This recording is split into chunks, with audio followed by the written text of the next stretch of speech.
What's up, y'all? It's Drewski, and I've teamed up with Mountain Dew to produce a hilarious new basketball podcast called The Dew Zone with Drewski. Learn the backstories of your favorite ballers and celebrities like Jamal Murray. Did you have like a favorite team? Was it the Raptors at the time or no? Was the Raptors even started around that time? Come on, bro. I ain't that old, fam. You talking like I'm 50. Taylor Rooks, Asia Wilson, and many more. You won't want to miss this. Listen to The Dew Zone with Drewski on Apple Podcasts, Spotify, and wherever you listen to podcasts.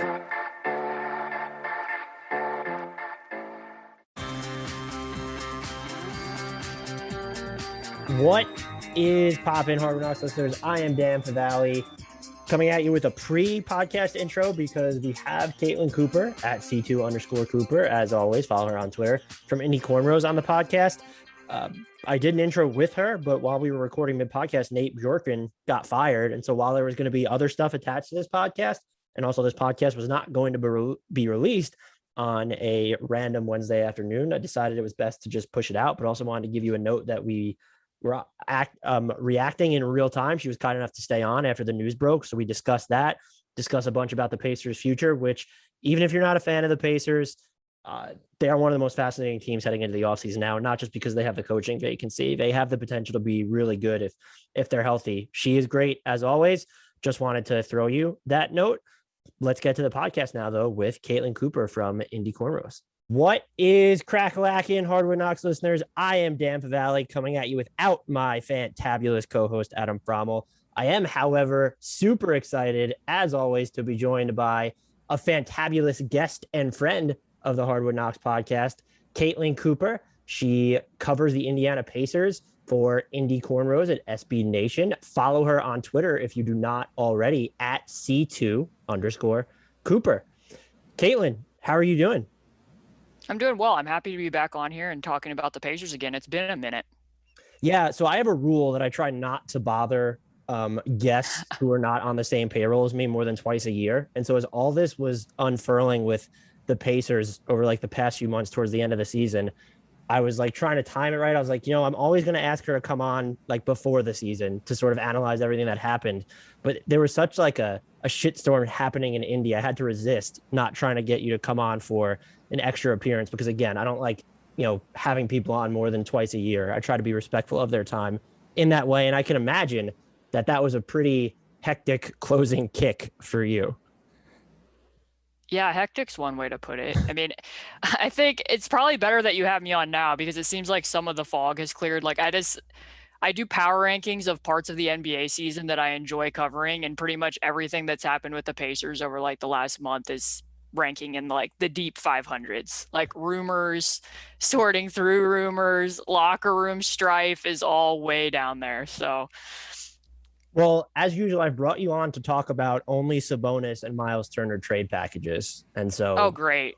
So you mean my following will be sliced in half by the time everybody hears this podcast. My first question, though, is just how many years did this Pacers season shave off your life? Just between the injuries, it being a truncated season, the coaching stuff with Nate Bjorkgren, the way that it seemed like, you were pretty critical of their defense, but there's just so many moving parts in this Pacers season that even from someone watching afar, it felt absolutely absurd. Right. I mean, I guess the best way I could put it is I've lost track of how many times I've posted my sad Jeff Teague picture. I mean, it's a lot of times, but I mean, in all honesty, it feels like in the last calendar year, even going back to last season that I've covered, I don't know how many Pacer teams. Because, I mean, you look at it, and when Victor was out with the injury, they were starting Jeremy Lamb. And then Victor comes back in kind of a reduced state. Then they go into the bubble. They don't have Sabonis, but bubble Warren kind of happens. Then they come back to start this season, and it seems like, oh, the actual starting lineup's going to be there. And, we were so innocent back then. And then for 4 games later, TJ Warren's hurt, and that kind of reorients how you see the team. Then not long after that, they've traded Victor, and then they just have no wings because they have Caris, but Caris can't play. And then you're adjusting to Caris being in the lineup. And then like the last month, it just seemed like nonstop upheaval. So from a reporting standpoint, so even for me, it's hard to wrap my head around how many different teams I've written and talked about. Yeah, and I know part of this is because the world has imploded, but if you were to tell me that it was only 2 seasons ago that like Thad Young and Bogey were on this team, I wouldn't believe you because it feels like a lot longer in Pacers years. Yeah, no, it definitely does. And some of that I even have to keep track of because just trying to match this defense against prior defense, especially as it pertains to Sabonis, it's like, well, they didn't actually have those guys last year, but it kind of seems like they did. All of it's blending together. I do know that you're not like that you don't enjoy rumors that much, but I have to ask you about the Nate Bjorkgren stuff. Mostly, where do you land on it? Because there's smoke, there's fire, and then there's the raging inferno that this rumor mill became. And I don't think at the end of the season, Kevin Pritchard, less than ringing endorsement, I think we could call it, of Nate, just coupled with all the reporting. Do you land on one side of the fence or the other on what the Pacers should do with him? Or are you more like, just hurry up and get to your resolution, whatever it is, so that you can move on as an organization? Right. So I think for me, like, especially in the aftermath of that press conference, like, even when the initial reporting came out, the fact that the Pacers didn't make any effort to come out and really squash that stuff, with the exception of, TJ Warren putting some tweets out about indicating that he didn't request a trade. But like the main nuts and bolts of like the human management stuff, they didn't come out and deny any of that. And then in the press conference, the fact that they still haven't made a decision yet, and also didn't deny that the human management and micromanaging existed, I feel kind of tells you everything you need to know to a certain extent. And because a lot of what's being reported from various outlets also seems like this isn't just a disgruntled player. At least that's not my read on it. I mean, you're hearing stuff about interactions with staff and assistant coaching and some of the challenges they had even building the assistant coaching staff, and whether they're going to be, I mean, just from an outsider's perspective, after some of that reporting comes out, are you going to be able to find upgrades for an assistant coaching staff? Right. I mean, is that a job that people are going to want to take? I don't know. Maybe it is. But I mean, you look back to, I mean, I always refer to it as last summer, but last offseason, and through reporting, there was indicators that in addition to modernizing the offense, they wanted a coach who was going to come in and be a modern communicator. And to hear like one quote in particular sticks out for me from Kevin Pritchard. He says, quote, "I have a young coach who is really talented in X's and O's, and he has to get better at human management." So to hear a year later that didn't happen, that feels like a bit of a failure. And then on the flip side, like I write from more of the X's and O's perspective, and they're talking about wanting to sit down and meet with him and thinking and hoping that he'll be self-reflective on things that he can get better at. But was he self-reflective in what he was doing just from the X's and O's standpoint? Like you look at that play-in game against the Wizards, I mean, the Pacers got wrecked by the Wizards 4 times. And while they did make some adjustments, I mean, I wrote about it. People can look at the article I wrote about their junk defenses and what they looked like. The third game, they played a lot of triangle 2, box and 1, and zone, and it didn't go well. But overall, the common thread uniting all of those games together was we're still going over on every single screen, and we will not duck under on Russell Westbrook and try to allow him to beat us as a shooter. So to come out and do that in the play-in game again, like, yes, it mattered that you didn't have TJ Warren. It mattered that Caris LeVert was in health and safety protocols, and it mattered that Myles Turner was out. That's 3 starters who all provide unique skill sets. But to come out with the exact same approach was just inexcusable on a certain front to me. I mean, I don't understand why you couldn't at least duck under a screen. Do I think that they were going to win that game? Did I expect them to? Did I think they were going to be successful in a first round playoff series against the Sixers, especially without the guys that I just mentioned?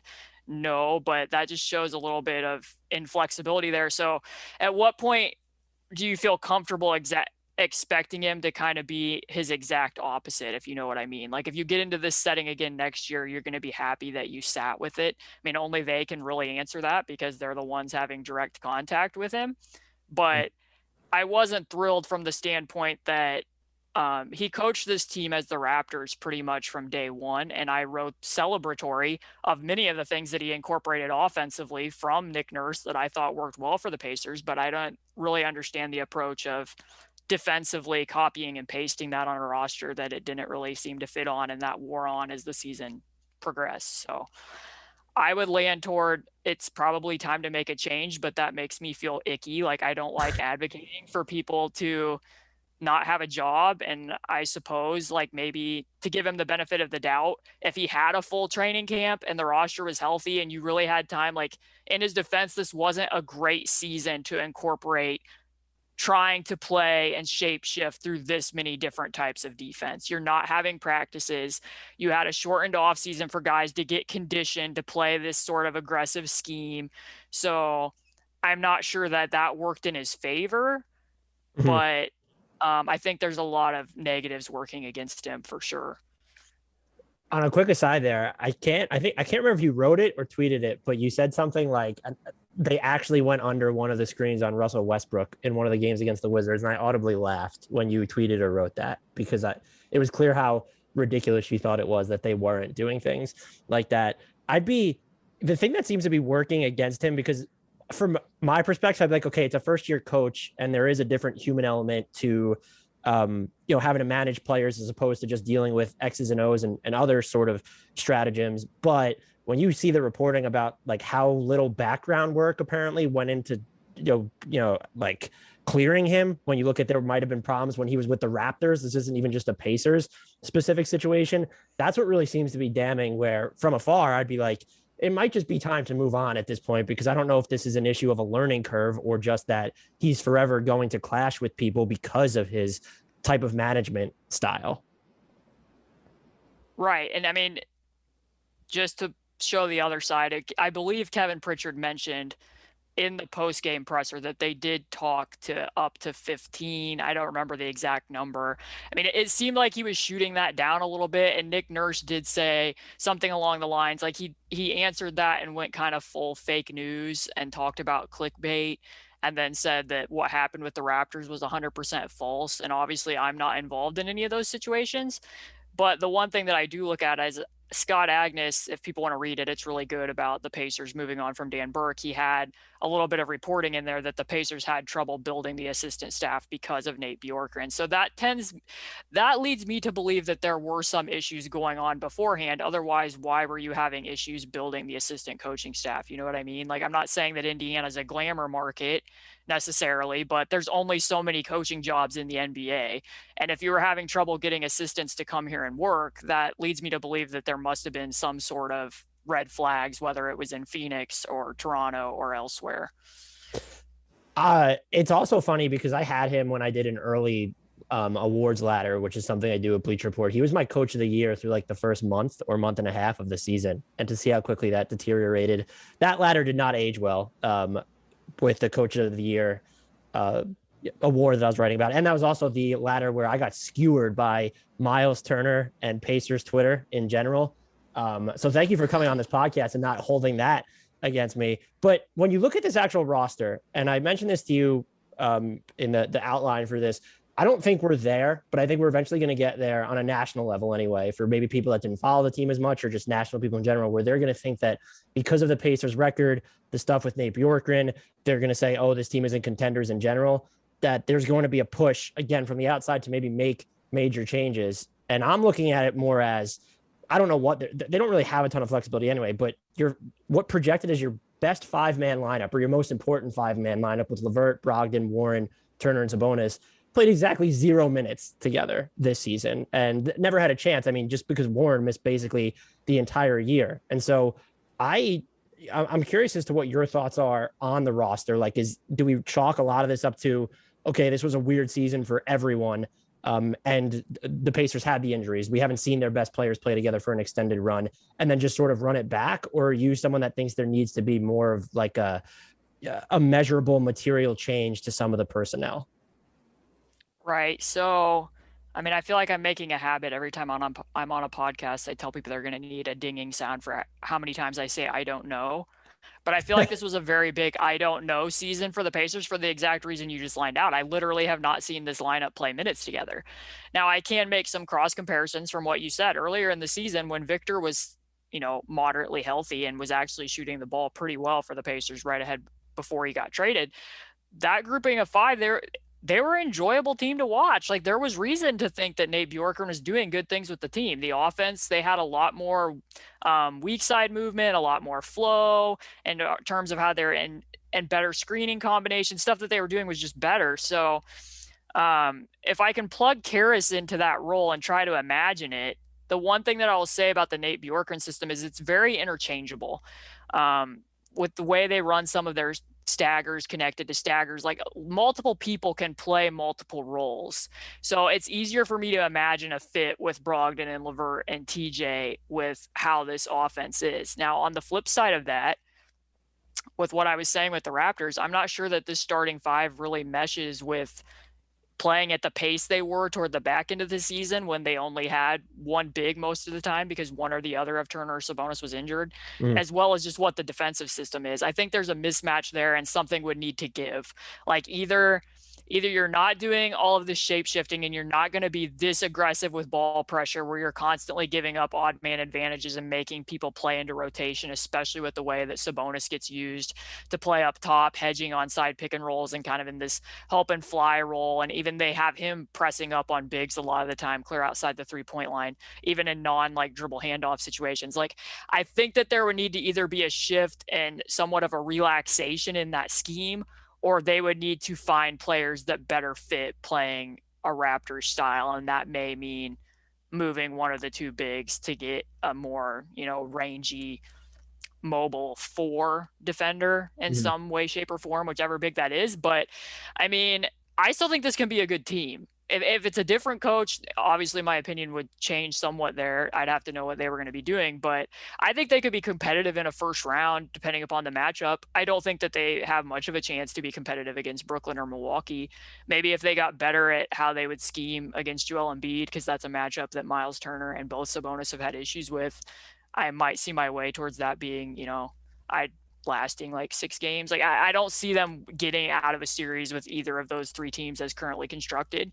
I like all 5 players individually, and I think that sometimes in the Turner and Sabonis debate, if you were to ask me like, oh, which 4 fits with Myles and which 4 would fit with Sabonis, the other player would have a lot of those characteristics. It's just a matter of, do these people all fit cohesively at the same time? And I think overall there is a limited ceiling to it. So I think that they can be better than they were next year. It's just a matter of, is that good enough? Like any good team, hiring the right employees for your front office is just as important as recruiting the best players for the game. That's why you need Indeed. Indeed is the job site that makes hiring as easy as 1, 2, 3. Post, screen, and interview all on Indeed. Get your quality shortlist of candidates whose resumes on Indeed match your job description faster. Only pay for the candidates that meet must-have qualifications, and schedule and complete video interviews in your Indeed dashboard. According to Talent Nest, Indeed delivers 4 times more hires than all other job sites combined. Get started right now with a free $75 sponsored job credit to upgrade your job post at Indeed.com/Blue Wire. Get a $75 credit at Indeed.com/Blue Wire. Indeed.com/Blue Wire.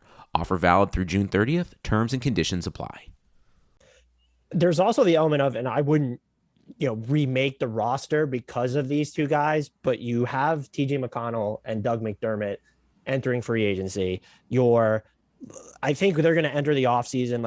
There's a lot of stuff that goes into it, but depending on what they do with some of their non-guarantees, they're going to be within $10 million of the tax. And so you're not going to fit both of those guys into that amount. And so I'm curious as to whether you expect both of them to be back, or if you only expect, or if you could only have one of them back, who is more important to this team immediately and even longer term.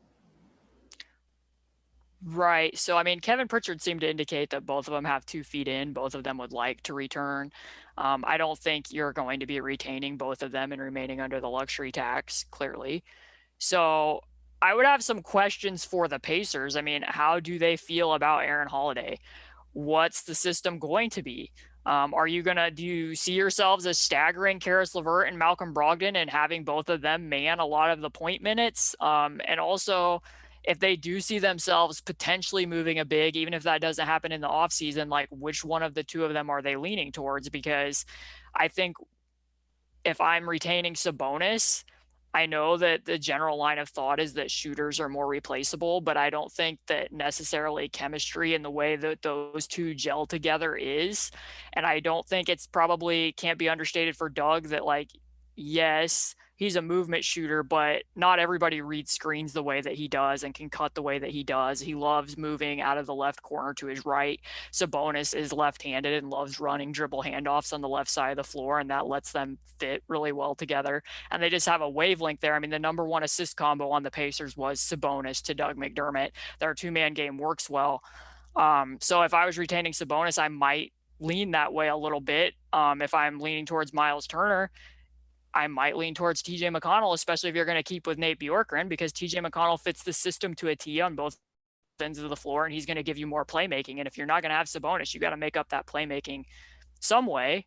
But then I kind of weigh the lineups that you might have against each other, and I question, like, okay, if TJ McConnell's gone and you're playing, Aaron, Doug, Justin, Oshae, Goga, that's not a lot of playmaking. And I don't know what the reads that Aaron was making this year that I would trust that very much. But on the flip side, if it's, TJ, Edmond, Sumner, Justin, Oshae, Goga, if Edmond, Sumner, and Oshae's shooting doesn't hold, that's not a lot of shooting. So I think generally the thought is that backup point guards are harder to find. And TJ McConnell, I think, flat out won probably 3 or 4 games for the Pacers. That sounds crazy, but if he wouldn't have played in like the game where he had the steal triple-double against the Cavs, and I know how sad of a statement that is to make, the Pacers would not have won that game. So I think he's going to help you win more regular season games, but then I think an important question is too, which one of them would be more useful in the playoffs. And right now, that's a little bit tough to project because we didn't see a team making adjustments. They played 2 play-in games that were blowouts, and there wasn't necessarily a lot of exaggerated game planning there. But TJ did get played off the floor by game 4 of the series against the Heat because of some of the issues with off-ball spacing. And because they have Caris who can run a little bit more point now, it's reasonable to think that TJ might be playing off the ball in a playoff series. So there's just a lot to consider there. My guess is that Doug's going to command more money. Like I could see him getting the full mid-level, which would then lead me to think that TJ McConnell is going to be the easier one to retain. But that's my long, twisty answer to your question. This is an aside from the actual podcast, Caitlin, but Nate Bjorkgren was just fired. Yeah, that's pretty big news. Do you have any immediate thoughts as to their decision to I guess let him go? And obviously I'm sure as we're talking about this, they'll release a list of like prospective candidates, but do you ultimately think that based off everything that happened, not just off the court, but you mentioned a bunch of stuff on the court this year, without knowing who the next head coach is your guess that, or even just knowing who's on the coaching market right now, is your guess that they should be able to find a tangible upgrade? Right. So the Pacers have been connected to Mike D'Antoni. They were connected to him last year during the search. There's also been some rumblings about Terry Stotts since his exodus from Portland and Steve Clifford. It depends. I don't really know, even from the post-game presser, now that we know that Nate Bjorkgren's out, which type of team that they exactly want to be. They dialed up the pace toward the back end of the season, but then Kevin Pritchard in the post-game presser talked about they need to return to a hard hat defensive mentality. So, Steve Clifford does know how to coach defense, but you also, I don't think, want to lose some of the progress that you made on the offensive end of the floor and some of that innovation. And I don't think you clearly wouldn't if that was Mike D'Antoni. I do question overall if they'll be hesitant to go with another first-time hire. Mm-hmm. And maybe that leads them to go with a more established name. I mean, they interviewed probably around 20. There was a long, long list of profiles that I wrote last year. And I liked Dan Craig. I thought he did some really good things from the Heat and now assisting the Clippers. But one name that I would like to see, and I know that a lot of Pacer Twitter's behind, that I'd like to see get a little bit more interest this go around, is Becky Hammond. But I don't know what her situation is with the Spurs and maybe the Celtics. It seems like her name's circulating up there. And that's a whole nother piece of this, that the Pacers are going to be in competition with both Boston and Portland for perhaps established coaches in the market. So, and you seem to be spot on there, because Woj also followed up the news that the Pacers are expected to go with a more experienced and established head coach. So that point about them being reticent to go with a first timer is spot on, obviously. And then I think the name that came out per Bleacher Report's Jake Fisher right now is Terry Stotts has become increasingly linked to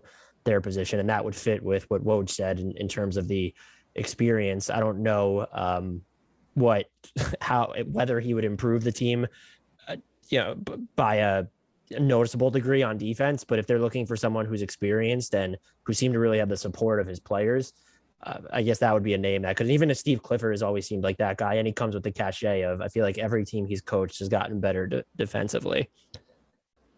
Right. And just, I know that a lot of people that I've talked to out of Portland have talked about Terry Stotts as a culture setter as well. And clearly that's something that would need to be reset after the last year. These questions I have for you now are less dependent on the coaching aspect. I appreciate you rolling with us through this breaking news, but what were your impressions of Caris LeVert through his 35-game sample with the Pacers that was ultimately short to begin with, but then cut even shorter because he entered the league's health and safety protocols when it seemed like he was playing for the most part really well? Right. So I don't think we'll have a full picture on Caris until probably next season. I know that he mentioned at times that given his diagnosis and then having to undergo surgery to treat cancer, that his conditioning wasn't quite where he wanted it to be. But as you say, like, especially in the month of May, he really turned it on. He got to handle the ball more. Brogdon was out with the hamstring injury and really got to develop that chemistry with Sabonis because of that. And that doesn't mean that I don't think he can play with Brogdon. It just gave him more opportunity, more time of possession to kind of find his feel with Sabonis as a role man. Because you could see that kind of early on when he first came, that he would do a little bit of shot hunting and wasn't finding Myles or Sabonis on the pick and roll. But then in the last 15 games, he really did. His assist rate went up, his assist raw numbers went up. And as you say, I mean, even his 3-point shooting was up over 40 of the last several games. So a lot to like from Caris. I think one of the things that surprised me is, like, we knew what he could do with ball screens, but in the Nate Bjorkgren system, at least, he had more opportunities to come off of Iverson cuts and make some reads coming off of screens. And he's not Doug McDermott in the sense that he's going to fly off and shoot a catch and shoot three in motion, but the way he reads those picks to get himself open and the reads he can make out of blitzes, that was stuff that I didn't fully know that he had that shined over the last couple of weeks. He just is really good at making reads, and you can run really streamlined stuff, and he can do a lot with it. So the defensive end's a little bit different story. You can't do the same things. You can't do the same things with Caris that you could do with Victor, and that shows up fairly often. One possession that I would like to point out, they were getting eviscerated by the Hawks in Atlanta out of the pick and roll with Trae Young and Clint Capella, and they were running single side. So TJ McConnell was guarding Bogdanovich, and he would naturally be the weak side tagger, but you're going to have to come off a shooter in order to do it. And if that was Victor, they would be able to tag from the side where the wings filled, even if it's the strong side, because he's so good at getting out and even Xing up to the top. Caris doesn't always have the recognition even to come over and tag, let alone I don't think he quite has the recovery speed of Victor to be able to do those types of things. And some of his off-ball defense needs to this isn't even a word, but I would call it a little bit spacey, where he loses what he's supposed to be doing in those settings. So I think that needs some fine tuning, but hopefully they can get a coach in there that'll do that, because that used to be something you could rely on with the old coaching staff and Dan Burke, that they would get development out of wings.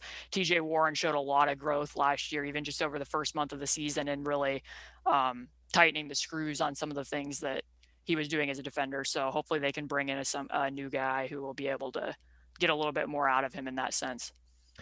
Yeah, the off-ball defensive stuff dates like back to basically the start of his career in Brooklyn. I don't know if that has he's played for, including the Pacers, 80 different teams over the course of his career, but I don't know if that has anything to do with it. Do you trust him though as a primary initiator for the offense? Because and I think you mentioned it already at this podcast, when you look at the makeup of this roster, it kind of has to be it's him and Brogdon. And then, like you said, you bring McConnell back, but it seems like they have to be, when you're looking at traditional point of attack guys, where it's not so much going to be, you can run stuff through Sabonis, but those perimeter oriented players, do you trust him to be that person for the offense?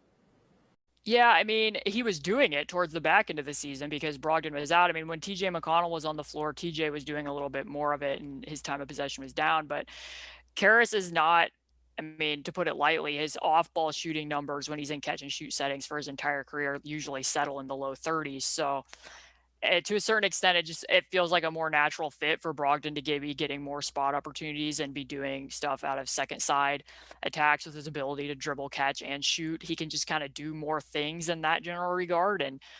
But Brogdon has said since the time that he was in Milwaukee that he thinks his best position is point guard. And I think he definitely can play point. There seems to be a little bit of a general movement that he just needs to be a spot up guy, but I definitely think you can run offense through him. He didn't get to run quite as much middle pick and roll this year as the year before. And I think that hurt the Pacers in certain settings because teams started ducking under because the Pacers literally only had one guy who could get downhill for a couple months out of the season when TJ and Caris were both sidelined. So it made it easy to kind of bog down their offense by doing that. And when they weren't running stuff through the middle, it made it harder to get re-screens for him to be able to attack. But they both can do it.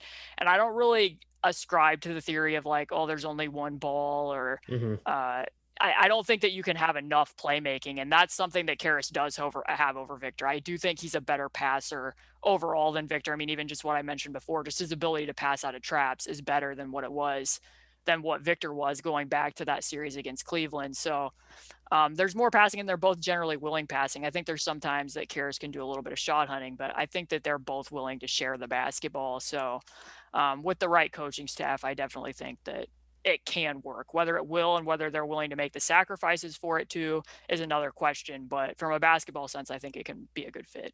And there's probably just a rush always to not every offense has to be like heliocentric, as that part now is called it. Like playmaking by committee seems fine. And Caris got a ton of reps even before he was in Indiana with Brooklyn because of all those injuries and just inconsistent roster construction. And he really, I would say, borderline shined as a passer there. And like you said, he will kind of shot hunt, especially from those in-between ranges, but I actually kind of like the idea. I like him better offensively for this team, I think, than Victor Oladipo, just based on the way that they're currently built. Even if you thought Victor Oladipo's health issues aside, that his peak individually might just be higher as a player, and probably because of the difference making he had the potential to do on the defensive end. But I feel like Caris LeVert is kind of the slightly more well-rounded offensive player.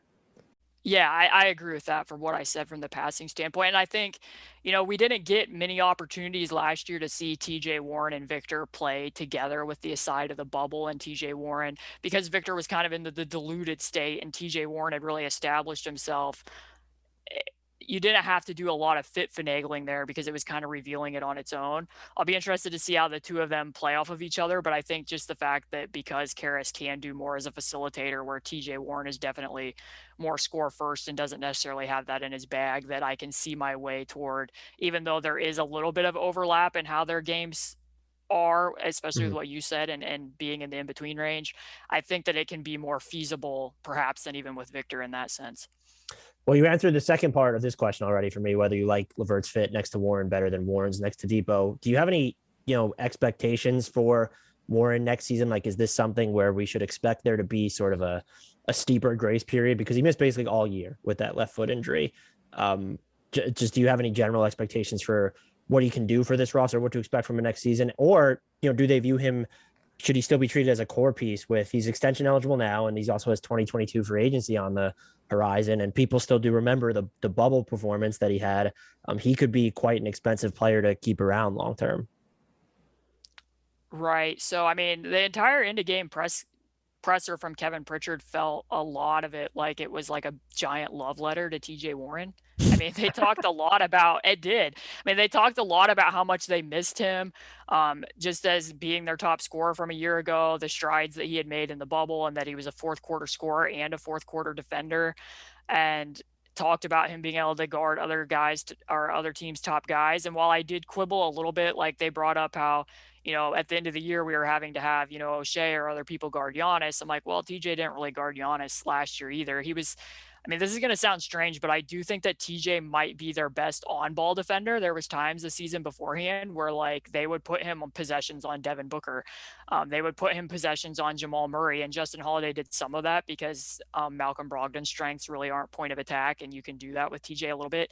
But I mean, they aren't wrong in how much they did miss him from both standpoints. I mean, you're not going to go very far in the NBA when both of your starting wings are not in the rotation, and they did get eviscerated by bigger wings in like a lot of games, and not even just like elite ones like Giannis. And I don't mean this with any disrespect, but like Harrison Barnes, OG Anunoby, Mikal Bridges, like all these guys. I think Mikal Bridges had his highest scoring outing of the year against the Pacers because they just didn't really have anybody that could check wings. And it's easier to manipulate that when he's in there, whether it's going to be that he's doing more stuff on ball or whether it's going to be Brogdon. But It sounds like he has interest in sticking around. I mean, obviously there was the reporting that he had requested a trade.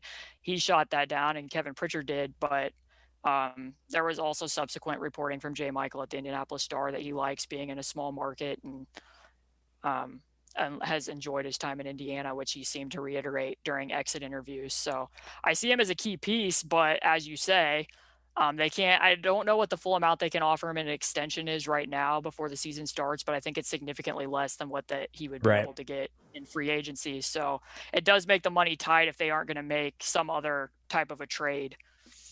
Yeah, I think it's 120% of what would be next season's salary. And I guess he's coming off of injury, so maybe he thinks of accepting that. But if I were him, I'd probably gamble going into free agency at this point. And I guess he and Bojan Bogdanovic are probably like two of Dan Burke's like big wins when you look at his track record. And obviously Burke is no longer with the team, but just you look at how much those guys improved defensively, where you can even kind of see it in Utah now.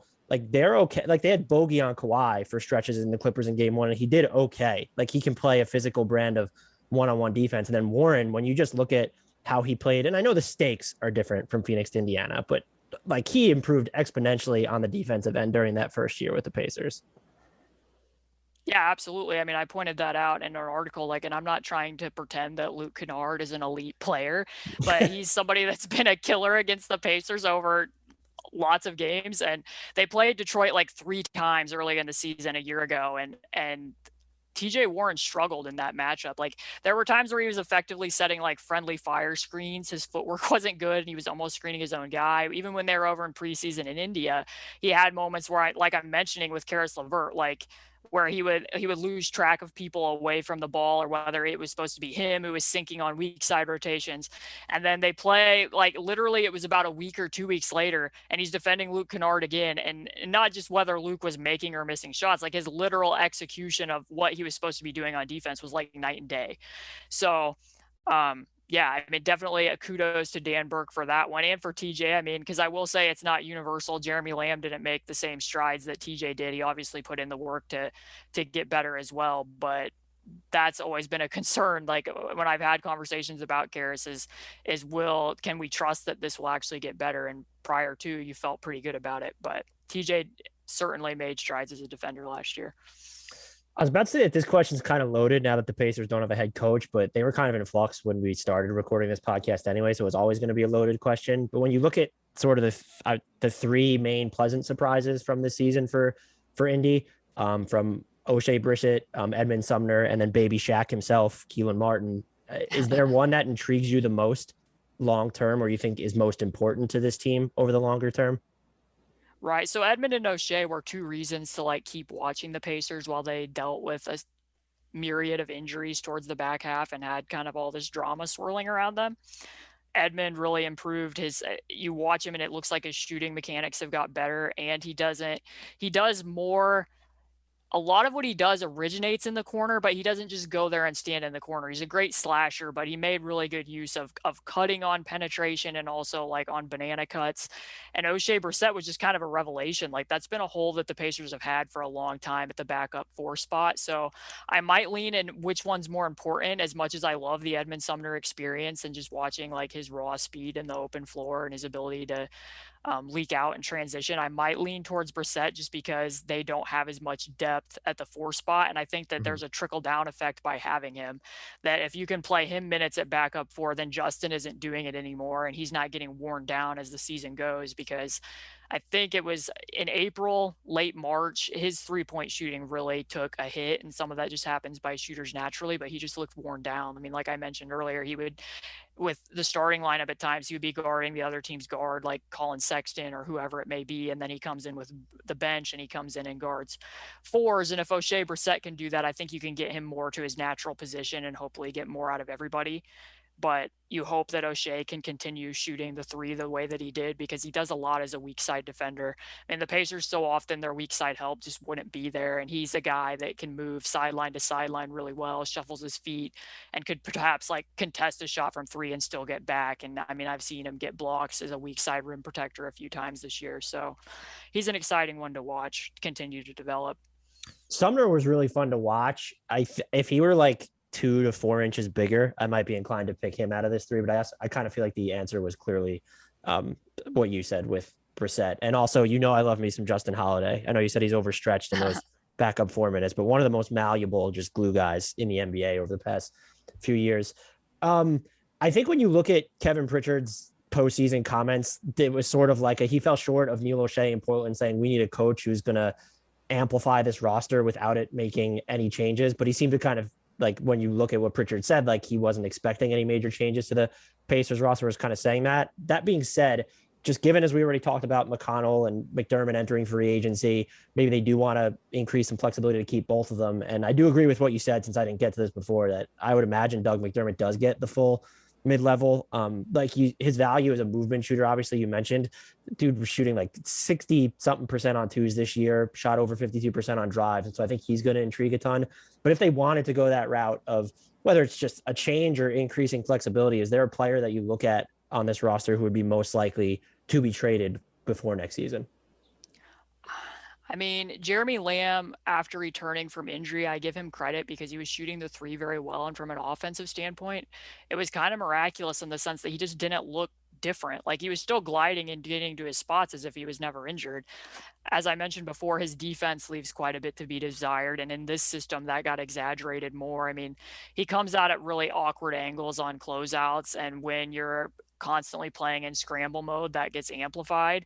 But they were also trying to find really weird spots to get him minutes. Like, he would be playing at the 4 with McConnell and McDermott and Goga out there at times, and Aaron Holiday, because they wanted to get those guys minutes, or maybe swap out Aaron Holiday with Edmond Sumner. And that's not going to be a great fit for Jeremy. And I feel like Edmond really established himself well towards the back end of the season, where I don't know that I could justify telling Edmond that he's not going to be getting minutes anymore after what he did to earn the minutes that he got. And it kind of just worked out because Jeremy was dealing with knee soreness, so he wasn't in the lineup. But I don't know how viable it would be to kind of try to offload his salary, but that's one move that I could see them making, just to try to do some consolidation and make their rotation a little bit clearer, of course, depending upon which type of coach they hire. Because there was spots, I will say, like they played the 3rd game against the Miami Heat in the way that the Heat were blitzing and then kind of taking away the rim, that was leaving the floater range open. And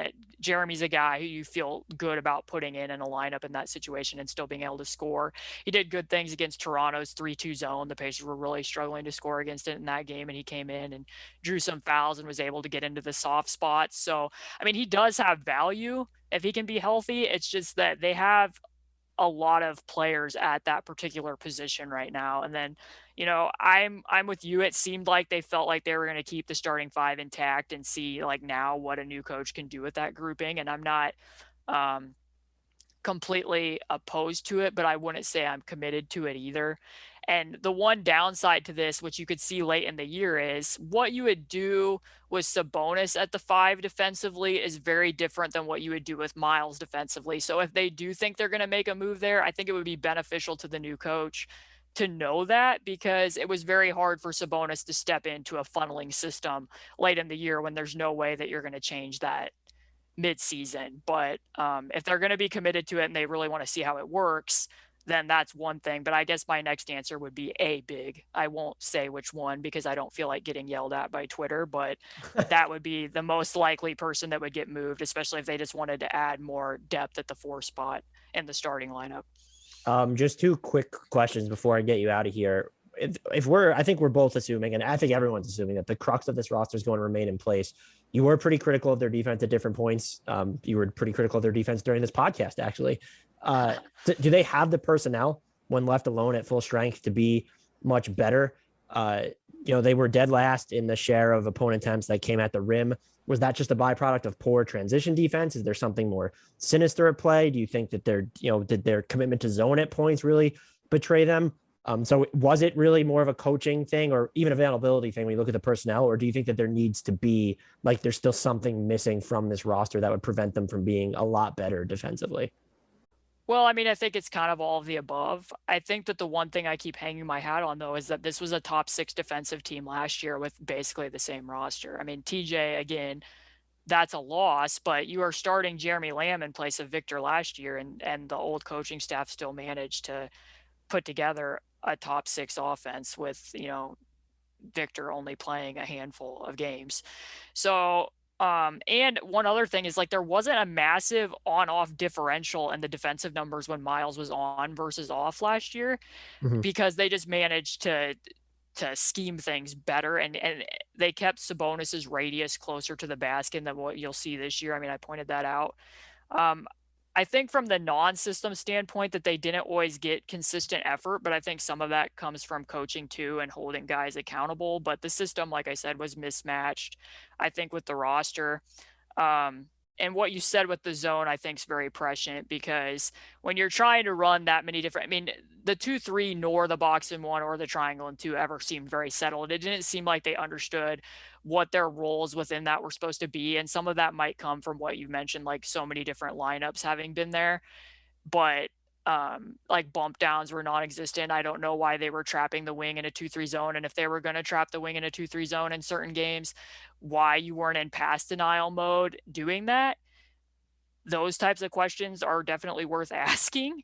And when you're rotating through that many different types of coverages, I think it can be hard. But what you bring up about the opponent rim percentage or rim frequency, I think that's about like a 3-pronged thing. Yes, their transition defense had a lot of issues towards the back end of the season for several technical reasons that I won't get into, but they also, like, when you're when you're applying that much ball pressure, you're giving up an odd man advantage, and then Myles Turner's having to commit and sell out for blocks, or Sabonis is having to sell out for contests, and made it harder for them to rebound, and they don't have a lot of top rebounders. So they also ranked very low in second chance points. So that's points that they're getting around the basket, whether, sometimes those will be kick out threes, but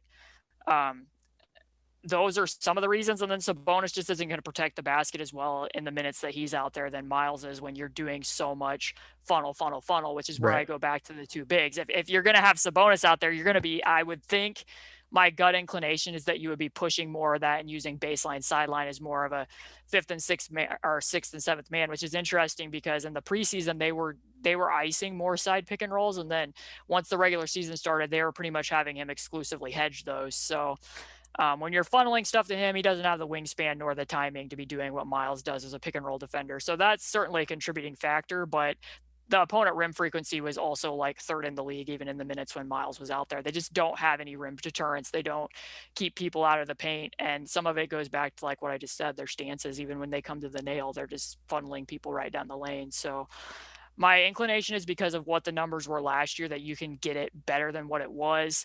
But you've also subbed out a few people with Caris. I don't know what TJ Warren's going to look like coming back from a foot injury. So I'm somewhat hesitant. I don't think that they have a silver bullet for how they're going to defend people like, Giannis, Ben Simmons, Pascal Siakam. I don't know that that's going to be answered internally, and you're just going to have to find other ways to cover for that, or somebody who can creatively come up with different coverages. I would have been interested to see, and I know people probably look at the overall team defense too much rather than, on-offs here, but had Myles Turner never had the, missed a ton of time with but he have a big toe injury and he had an ankle injury at one point. Didn't even fracture this season. He dealt with a bunch of different stuff. They were in the 80th percentile of defensive efficiency when he was on the court, and opponents were still, like you said, getting to the rim a ton, but a testament to his rim protection that they still performed so well in those minutes, despite letting, when I looked it up, it was 37.1% of their opponent shot attempts were coming at the rim with Turner on the court, which is a huge number. They were just so good at defending the rim with those minutes. So he had a fantastic defensive season, and I'm sure his absences exacerbated the issues, but could it technically be a blessing in disguise thing where it helped them realize like how far away they were defensively if he's not on the court? Because there are going to be, between, in a normal season, if he stays there, 15 to 20 minutes a game where he's not necessarily on the court. Right. I mean, I think that they need to evaluate how much that, and I don't mean this in a derogatory sense to Myles at all, for all the reasons you just said. Like, he's a tremendous pick and roll defender, great rim protector. He's adaptable in the way that you can use him in the pick and roll more so than Sabonis. But I think that you need to evaluate how much you're overburdening him to be doing those things, and how much you're willing to let people, even though how well he depresses that field goal percentage, if that's completely viable, and that if that's going to be your scheme, then I don't think you're going to be completely reorienting it in the minutes when he isn't out there. So Yeah, I mean, they did mention how much they missed Myles as a rim protector during the end of season press conference. And this is the second time they've done this, because when they drafted Goga and it was still the Dan Burke system, they're like, well, Goga can block shots. And one of the most important things when we set our defense is a shot blocker. And I think Kevin Pritchard said something along the lines in the end of season presser, like, two of the most important things in the NBA is having a rim protector and a wing defender, and TJ Warren and Myles were out. And I'm sure some of that was like trying to provide reason for why they had such the fall off that they did without completely sandbagging Bjorkgren or anybody else. But because you also need to be able to hire a new coach, so you don't really want to completely blackball the coach that's leaving. But yeah, I mean, I think that Myles would have made the defensive situation towards the end of the season better, but I can also look at games like against the Wizards where they still gave up 74 paint points in that game, even in the one that he played, and they weren't keeping Russell Westbrook out of the paint. And that's where I go back to, maybe don't go overboard with overs. And I do think that they need to make some scheme adjustments, whether they have him or not. And they had issues toward the last several weeks. I mean, the last game he played in against the Hawks, they were getting ripped up by Clint Capella on the roll, and that's a little bit of my pet peeve. Like, that's not him. That's a team thing. You need to be able to, you're not going to defend that 2-on-2. There's no way you're defending Trae Young 2-on-2 in those situations. So definitely some refining that they need to do and evaluation. My final question, and I feel like I've jumped around a ton because of Woj here, but is there anything else I didn't ask you? And there's a ton of things I didn't ask you, but is there anything else that I didn't ask you that you want to talk about, or something that you think needs to be mentioned about this team heading into the offseason? Are you sad that I didn't ask you more about Malcolm Brogdon, Sabonis, or Turner trade packages? Anything at all? No, not sad at all about the fake trades. And I feel like I need to apologize now. I mean, the listeners aren't going to know this, but I apologize for the amount of times that my internet went out during this, that my mic didn't work, and that my phone has been constantly pinging about Nate Bjorkgren being fired. And I also apologize for answers that now don't reflect that Nate Bjorkgren was fired. Hey, look, I just appreciate you staying on. I saw the news break while you were talking about, I think it was the defense at one point. I can't remember what question it was. And I felt bad that you were just on this podcast while everything is blowing up in Pacers land again. We had talked about before the podcast too, how kind of quiet it had been by design, because the Pacers told everybody to take a beat, and they decided that beat was over. Exactly. This is my life though, Dan. Typically this is when stuff happens, is when I actually have stuff scheduled with other people. That's when the news breaks. I'm pretty sure that this exact same thing happened when Nate McMillan was fired last year. Was it with you? No, I might have been on a podcast with you and that happened. I don't know. I was on one with somebody, and then after I got off, I was like, oh, major news has dropped. But it was definitely not me. I would never invite you on the podcast again if you had been forced to sit through it for 2 head coaching changes. Yeah. Well, yeah. Back-to-back Nates are out. So the job is defined. New Nate that will guide the Pacers to a championship. But was there anything else about this team that you thought needed to be covered before I mercifully release you? No, I think that you covered it all really well. I'm impressed by your questions. Oh, you're too kind. This team is fascinating heading into the offseason, not just because Nate Bjorkgren was already fired, but when you look on paper, they have one of the it's not a perfectly balanced roster, but it's one of the deepest rosters in terms of actually good NBA players on it. And they have the potential to go from sort of this implosive faction this year to in the thick of a top 4 spot in the East next year. And so their offseason is going to be fascinating. I hope you will let me bother you again once all that hoopla sort of unfolds before we get into the next regular season. But if you guys are not following Caitlin and you're listening to this podcast, I have no idea what you're doing with your lives. Follow her on Twitter at C2_Cooper, spelled exactly as it sounds. Fantastic writer for Indie Cornrows at SB Nation. Just knows so much about the NBA. Great follow on Twitter if you're looking for great playoff analysis right now as well. Caitlin, thank you as always so much for coming on and being so generous, with your time. Thanks again for inviting me. I really appreciate it.